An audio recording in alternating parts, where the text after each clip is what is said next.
has gone astray together. Ne'elochu ein oisei toiv. They've become corrupt, and there's no one that does any good. Ein gam echad. There isn't even one. Halayadu, don't they know? Kol payalei oven, all the sinners. Oichlei ami achlu lechem, the ones who eat my nation, or the idea of eating, devour my nation, ami, my nation, achlu lechem, the way they eat bread, Hashem lekaro, and they do not call out in Hashem's name.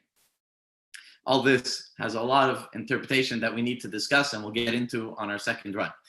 Sham pachadu, over there they will have a fear, pachadu pachad, they will fear with this unique fright, ki elikim b'der tzadik, because Hashem is in the generation of the righteous. Atzas ani tovishu, the idea, the counsel of the poor, they scorn, ki Hashem machseu, that they say that they put their trust in Hashem. Mi yitein, it should be mitzion, that it should come from Zion, Yeshuas Yisrael, the salvation of Israel. Bishuv Hashem, when Hashem returns Shvus Amai, his nation from captivity. Yagel Yaakov, Yaakov will be happy, and Yismach Yisrael, Yisrael will rejoice. So it's a cryptic psalm, and on its first, we're trying to figure out what's going on. What's the psalm telling us? What kind of lessons are we supposed to learn from this psalm? What's King David talking about? So before we go into it for the second time, there's a big argument between the different commentaries as to what this kapitel, what this chapter is referring to. If you look, actually, it's interesting that there's another chapter in Tehillim. We'll get there in maybe a year from now. Chapter 53. That's almost exactly the same concept. There's a few words and verses that are slightly different. The final verse is exactly the same. The final verse is actually a verse that we use in other scenarios as well, not just here in Tehillim. And chapter 53 and chapter 14 are almost exactly the same. So Rashi comes along and says that the idea over here is that King David is talking about a very specific novel. We talk about the basic translation for novel over here, that is a fool. King David is talking about a very specific fool. And Rashi says that he's talking about Nebuchadnezzar. Nebuchadnezzar is the Babylonian king that destroyed the first temple.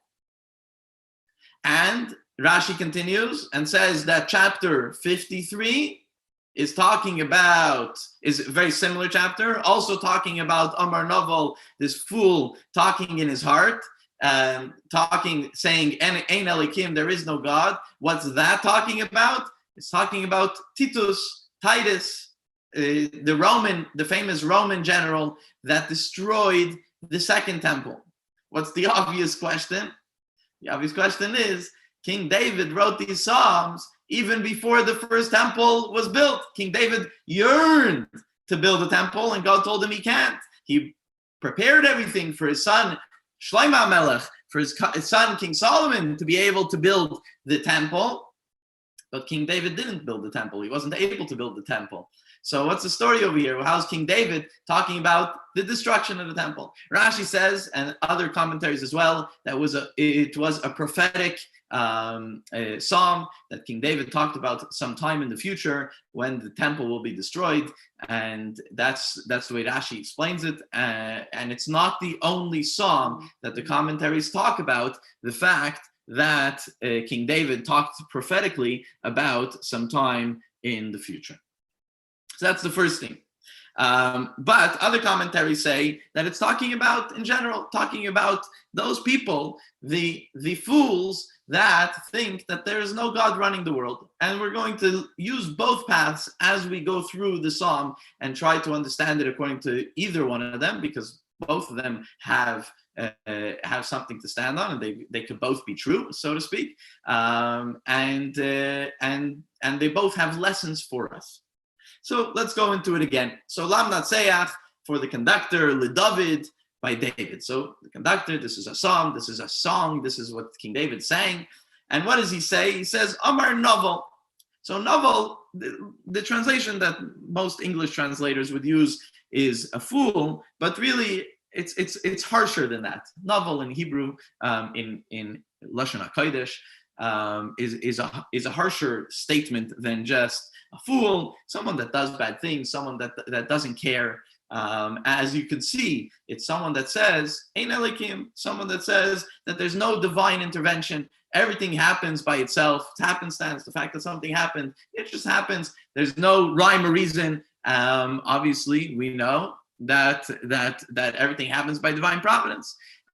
Here, this person thinks that he's the one who accomplishes it.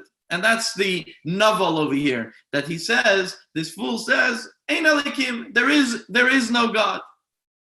And Ein Oisei, there's nobody that does good. And that's that everybody around him and everybody around this group of people, everybody is doing bad.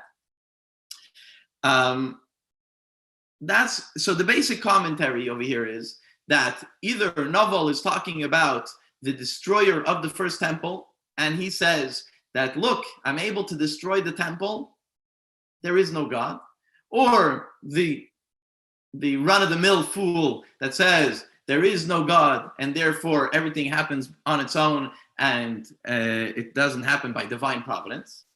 Those are the two things, the two ways to learn, but the same idea of the person who says that things don't happen by divine providence. The Alshich over here comes and says that the person, Amar Naval Belibai, the person is saying, why is this fool, during the time of Galus, during the time of exile, a Jew might come and say, how is it possible that the Jewish people are in exile? They're not in the land of Israel. They're not with Mashiach. They're not with the temple. How is it possible? And the way the Alshich learns the pasuk, he says, why? Because Ein Oisei, because the Jewish people didn't merit, they didn't do enough good deeds. If they would do enough good deeds, then redemption would come, Mashiach would come, Geula would come. So another slightly different way to learn the same pasuk is that a person might say, what's going on over here? Where is God? Why are the Jewish people suffering in exile? Why? And the last words of the first verse, Ein Oisei, because there aren't enough people doing good deeds. And that's an obvious lesson for us, that we have to make sure that we do multiple mitzvahs. Always try to do another mitzvah, another good deed, in order that we should tip the scale, as the Rambam says, as Maimonides writes, tip the scale in the favor of making this world into a better place, ultimately for Mashiach to come. Rashi, though, says, when it says Ein Oisei, that there's no one that does good, Rashi, according to the way he's learning this whole chapter, that it's talking about the time of Nebuchadnezzar, the king of Babylonia, that destroyed the first temple. So Rashi says, what does it mean? Ein Oisei, there was nobody that does good, meaning that all the soldiers in Nebuchadnezzar's army, in the Babylonian army, there was not one good person in the army. Now, there's another thing in this first verse that we need to address. It says, Amar Novel, the fool says, but what does it say? Amar Novel Belibai. He says in his heart. What does it mean that he says in his heart? So the Medrash takes a lot of time and discusses this idea of what's going on in the heart. So the Medrash talks about, the Medrash says, people think that what goes on in my heart, that's between me. I'm the only one that knows about it. What I think about, what I feel, it's only between me, and that's it. Nobody else has to know if I don't tell anybody. So then that's it. The Medrash brings an analogy. It says there was a big architect, and this architect went and built a big city. Built a big city with tunnels and hiding places, etc., etc. Years later, this architect became the mayor of the city. The Medrash doesn't say the mayor. The Medrash says that he became the Moshel, the one in charge. He becomes the mayor of the city, and he's in charge of making sure there's law and order in the city. And all of a sudden, he hears that there's a group of thieves in the city. And he goes after to find the group of thieves. And the group of thieves, where do they go to hide? in the different tunnels and hiding places that this architect built. So of course he knows where they are. And the Medrash uses that analogy to tell us that Hashem created us. Hashem knows everything about us. Even if you're going to say Amar Naval Bilibai, even if you're going to say something in your heart, Hashem knows it. So it can also be used for the good, right? A person in the hearts of hearts really wants to serve Hashem, but because of circumstances or because of certain things, they can't, or they can't to the extent that they really want to. So that's also something that Hashem recognizes. Hashem has access to that. Another person is not privy to what's going on in your heart. Hashem is privy to what's going on in your heart. So here it's brought down in the negative, but we could also learn that in the positive, that Hashem knows everything that's going on in our hearts. Also, the Medrash mentions that it's interesting who talks beliboy. Who talks? Where do we find in Tanakh? Where do we find in the Torah and Nevi'im and Ksuvim? Where do we find that someone talks in his heart? We only find it by Rishayim. Oh, the evil people throughout the generations, they talk in their heart. They have this anger. They have this the anti-Semite, the Haman. It says it says in the Megillah. That Haman says, Amar Beliba, he says in his heart, Naval over here, the fool, or the anti-Semite really, the person who is out there to get the Jew, which we're going to see throughout this chapter. It's really talking about the anti-Semite, whether it's Nebuchadnezzar, the destroyer of the first temple, one of the original anti-Semites, or a general anti-Semite of today, or any generation. They build up this anger in the heart. What's the heart? The heart is emotion. So they build up this anger in the heart, and that's a Rasha is controlled by his heart. And it talks in Esav. It says Belibai. It says that he says in his heart. It says by Yeravam and by Haman, etc. Also, it says Ein Isa Toiv, that there's nobody that does good. So the Me'am Loyes over here comes and says the idea that when there's a generation of people that don't do good, there's a generation of people that are bad, that do bad things, it affects everybody in generation. Even if there is a tzaddik in that generation, the tzaddik, the righteous person, also gets affected by the negativity of the evil of the generation. So that's why it says, even though in every generation there must be a righteous person, or more than one righteous person, a few righteous people, but they're also affected in this category because of the general attitude of the people that are not doing good things, meaning sinning. Pasuk number 2, pasuk base. But Hashem mishamayim hishkif. Hashem is looking from above. So you would think that there's one fool. The pasuk says in the beginning, verse number 1 says, Amar Naval Bilibay, that the fool says in his heart. So you'd think that there's only one guy, there's one fool, there's one person that's a fool. But it looks like, and as the verse continues, we're talking about this fool that has many friends. It's not just one fool. Because when Hashem looks down, he's looking to see if is there anybody that's looking, that's searching and looking for God. The Radak explains over here that Hashem looks from on high. Hashem mishamai. It says that Hashem is looking, hishkif. He's looking like it's like looking over the horizon, right? So Hashem is looking over the horizon, so to speak, looking to see if anybody's searching for God. The Radak says that even though Hashem is from a high place, right? Hashem is coming from the heavens. Nonetheless, he's still watching and he cares what's going on down here in this world. And the Metzudah says that the fool says there is no God, so Hashem is looking to see, is there anybody that's going to stand up and investigate? Is there a God? Is there truly a God? And seeing if there's anybody trying to investigate that. It's interesting over here. It doesn't say that if anybody is looking. It says dairish. Dairish means investigate.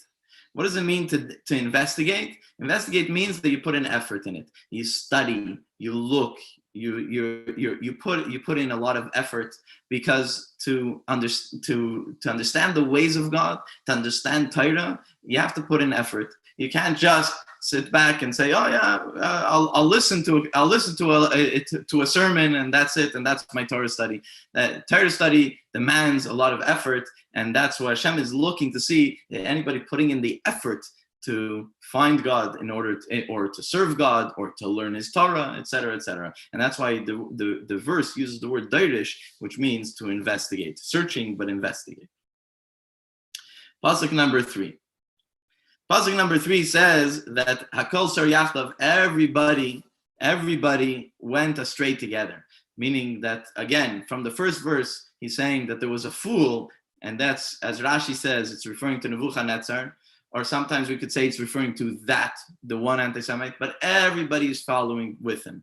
Hakol Sar Yachdav, everybody's following suit, and Rashi comes, and Rashi's with his opinion that it's talking about Nebuchadnezzar destroying the first temple, continues and says that not one of his soldiers turned around to him and says, maybe this is not something we should do. Maybe we shouldn't destroy the house of God. Maybe we shouldn't destroy the Beis HaMikdash.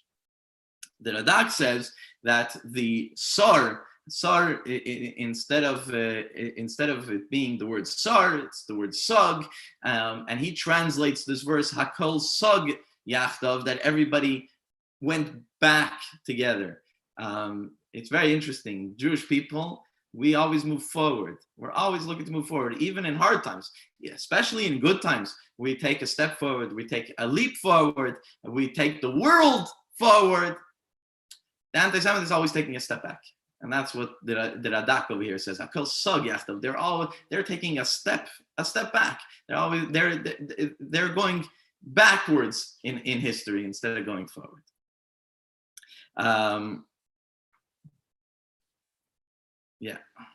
Pasuk number 4. The pasuk number 4 says, "Don't they know that they should be calling out in Hashem's name? Don't they know that it says, Hello Yadu, don't they know? Kol Poelei Oven, all these sinners, right? Poelei Oven. Oichlei Ami Achlu Lechem. What is Oichlei Ami? That they eat, they devour my nation, devour the Jewish people. Achlu Lechem, the way they eat bread. That's the basic translation of the pasuk. That this, whether you're talking about Nebuchadnezzar destroying the first temple, or the regular run-of-the-mill, so to speak, anti-Semite, which we have, we say it in the Haggadah every single year at the Pesach Seder, that in every generation people rise up against us to try and destroy us, right? And Hashem saves us. Hashem makes sure that we don't fall. We survive. The anti-Semites, those who rise up against the Jewish people, they're long gone. You could find some of them listed in the history book somewhere. But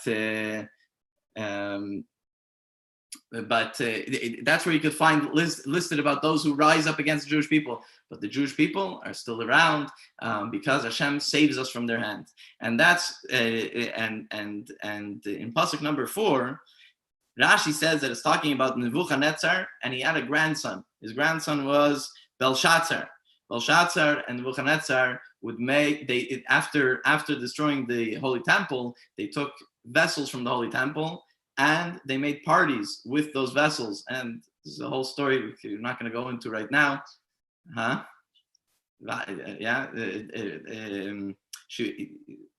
Historically, so Belshazzar is Vashti's father, but from the story of Purim, but they would make parties with these vessels, and they would say that this happened because they were successful. They were successful in destroying the Jewish people, and continuing saying Ein Elikim, that there is no God. The Mitzudah translates this verse radically different. The Mitzudah says that don't they know that the only reason that they could devour my nation, they could devour my nation the way they devour food, is because Hashem lo karo, because Jewish people didn't call out to Hashem. So again, Rashi says that the problem was that Nebuchadnezzar, the king of Babylonia, didn't call out in Hashem's name, meaning saying that whatever they did was their own success. But Mitzudas brings it from the other side. Don't they know that their success is only momentary? That their success is only something that is because Hashem wants it to be that way, and that's why they were successful. Don't they know that? And it's only because Jewish people didn't call out in Hashem's name.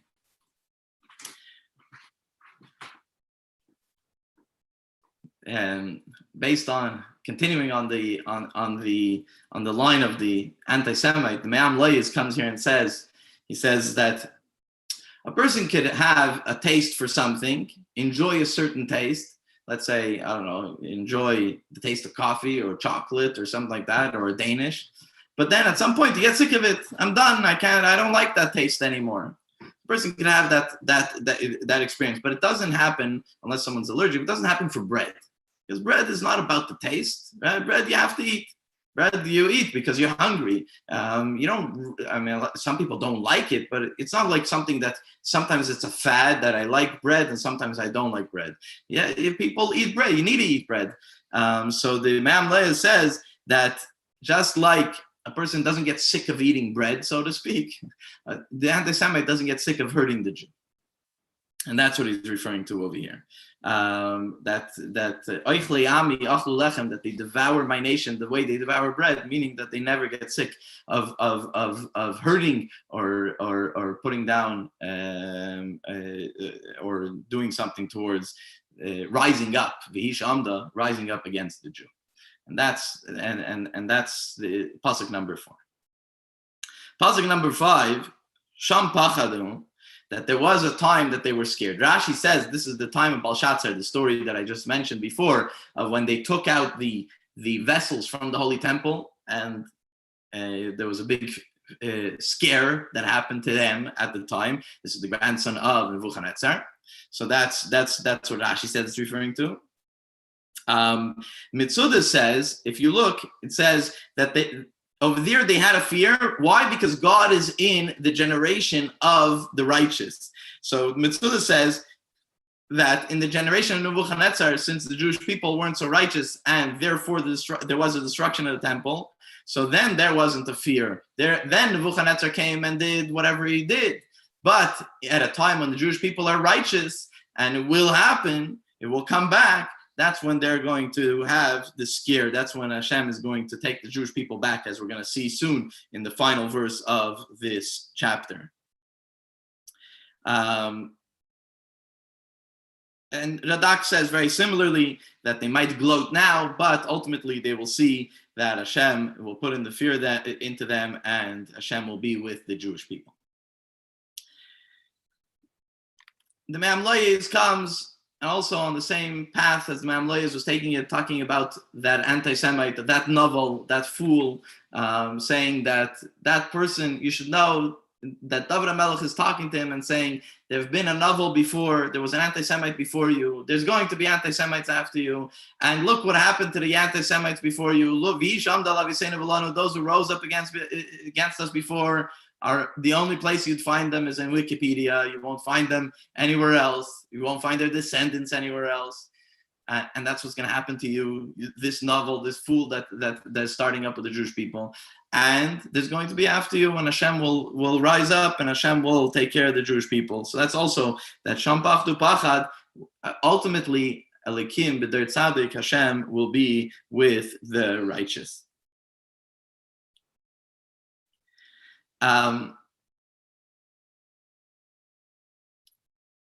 When you talk about fear is, it's darkness. Fear is the idea of darkness.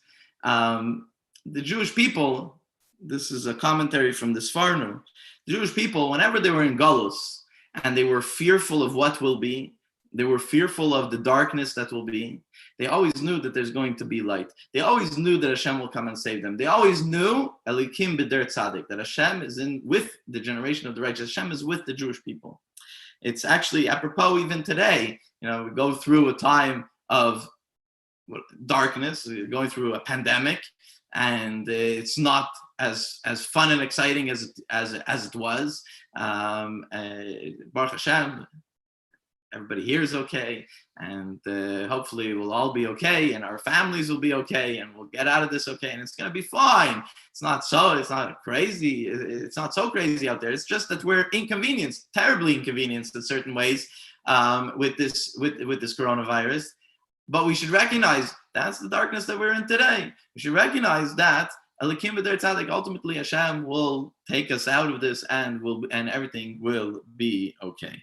And whether it's talking about the anti-Semite, the enemies of the Jewish people, that Hashem will make sure to take revenge on the enemies, or we're talking about our own personal darkness that we might be going through, so we should recognize that there's always light at the end of the tunnel. I spoke about this Shabbos and Shul in Chabad on Shabbos, because we were talking about Shabbos, the first parsha in the Torah, Parshas Bereishis. What is the same Parshas Bereishis?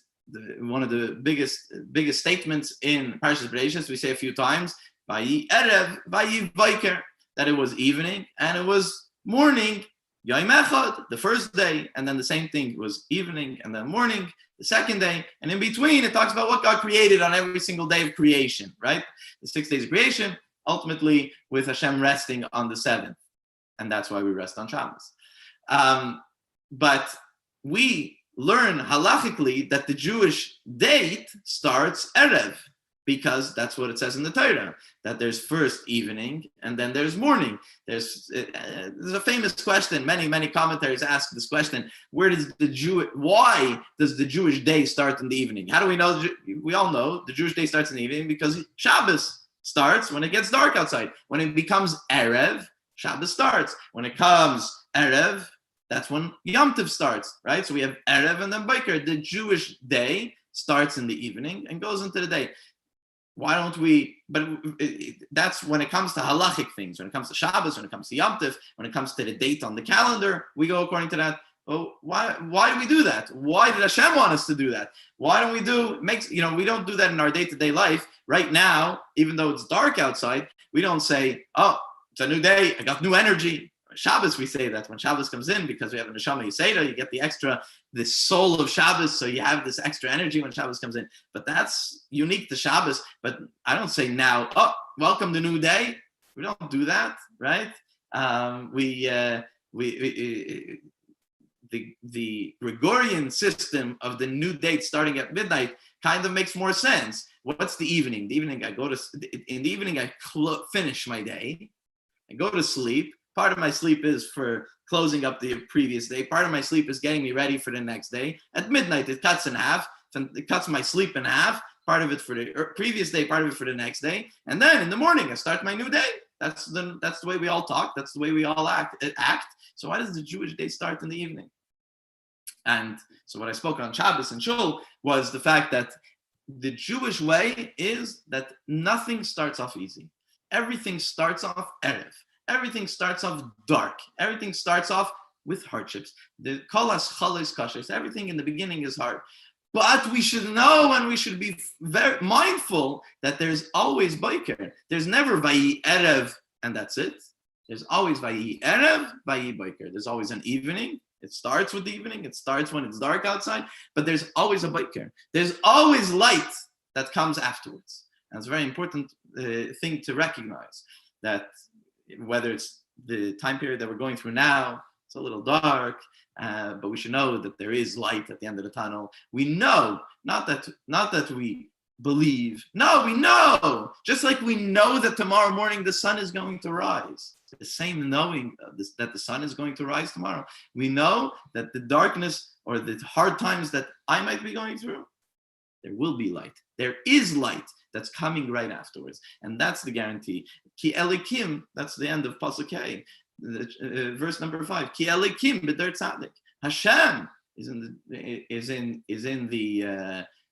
the generation of the righteous. As we say by the Jewish people, v'amich kulam tzaddikim, that the Jewish people are all righteous, and Hashem is with us.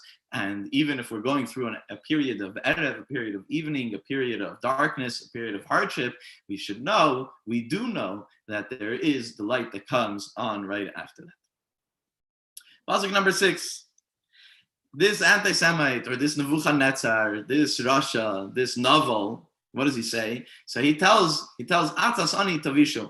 He's referring to the Jewish people as poor, meaning that they're under the rule of galus, of exile.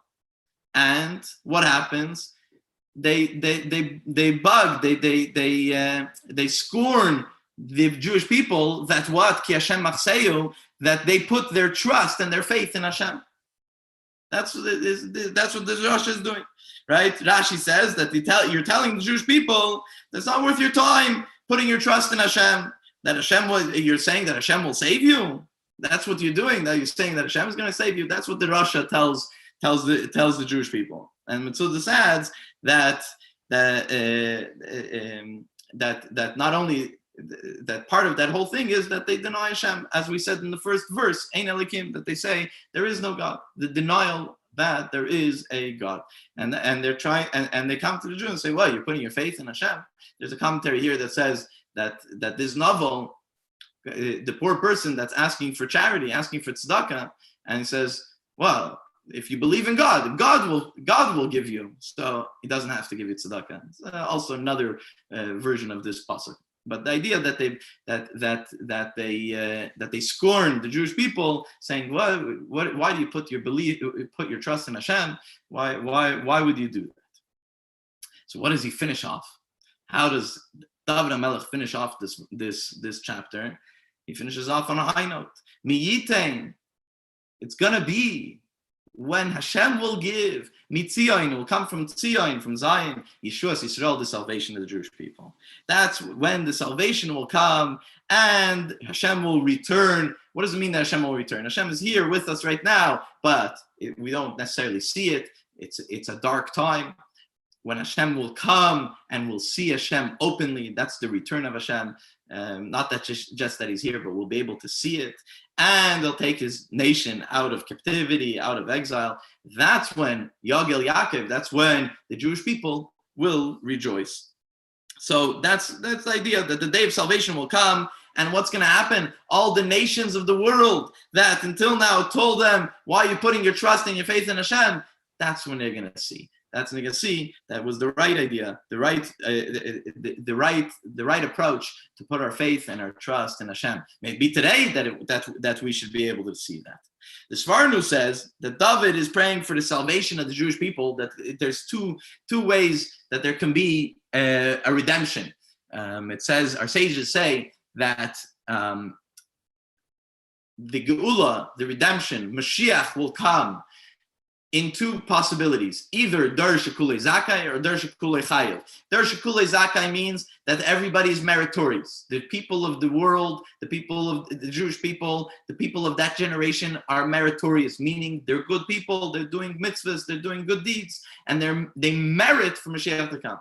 Or there's Der Shekulei Chayev, in a situation where people are so low that there's no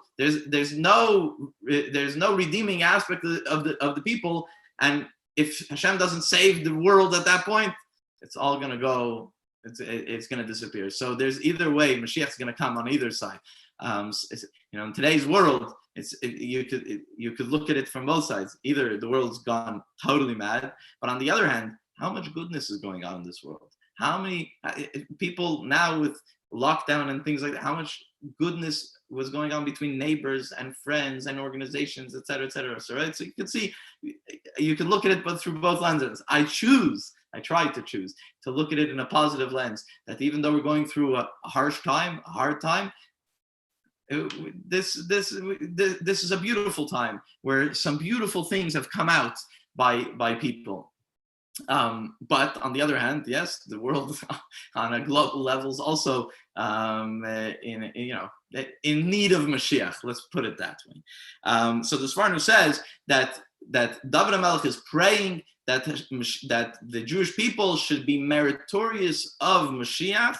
That way, it should be that the Jewish people would rejoice when Mashiach comes. Because if it's a Der Shekulei Chayev, if people are then there could be punishment. Then it won't be necessarily everybody singing and dancing. So that's why it says Yogel Yaakov Yisrael Yisrael. He wants it to be. He prays that Mashiach should come in a situation where everybody deserves it and merits the coming of Mashiach. Just stand off. The Medrash says that it says Mi yitain. When will it come? Mitzion, from Tzion, from Zion. So it's very interesting that we have a few different things throughout Tanakh that come from Tzion. So here it says Mi yitain Mitzion. What's going to come from Zion? Yeshuas Yisrael, the salvation of Israel. What do we just sang on Simchas Torah? Kim Mitzion Teitzei Seira. The Torah comes from Tzion. All good things from the Jewish people come from Tzion. They all come from Tzion. What's Tzion? Tzion is the capital of the Jewish kingdom. It is Yerushalayim. That's where all the good things come from the Jewish people. It says that bracha, blessing, comes from Tzion. It says that Suda, feasting, comes from Tzion. Gedula, greatness, comes from Tzion. Salvation comes from Tzion. Torah comes from Tzion. All the good things for the Jewish people comes from Tzion. So may the salvation also come from Tzion. Over here, we mention that Yagil Yaakov Yismach Yisrael, that when Mashiach comes, when salvation for the Jewish people comes, so then the Yaakov, it only mentions Yaakov and Yisrael, the Jewish people, or it's also another name for Yaakov. So the Medrash asks, why doesn't it mention Avram and Yitzchak? Right? It only mentions the third of the forefathers. It doesn't mention Avram and Yitzchak. So what's the story over here? Why only mention Yaakov? So actually, I was speaking to someone before the class today, and we're talking about something radically different. And the name Yaakov came up, and he said, and we were talking about the fact that Yaakov dealt with the most hardships. Yaakov not only dealt with the most hardships, he also was misaken. He was the one who instituted the davening of Ma'ariv, the evening prayer. Yaakov is very much connected with darkness, hardships, that we were talking about earlier. And that's the idea over here, that he says, who's going to be the most happy? Yagil Yaakov, not Avram and Yitzchak, the ones who had it easier. Don't say easy. The ones who had it easier, they're not going to sing and dance. The ones who had it hard, the ones who went through that dark time and had a hard time, they're the ones that are going to sing and dance. Yagil Yaakov Yismach Yisrael. The Yaakov is the ones that are going to sing, because Yaakov is going to be the most happy when Mashiach comes, because of all the darkness and the hardships that he had to deal with more than the other two of the forefathers. With that, we finish chapter number 14.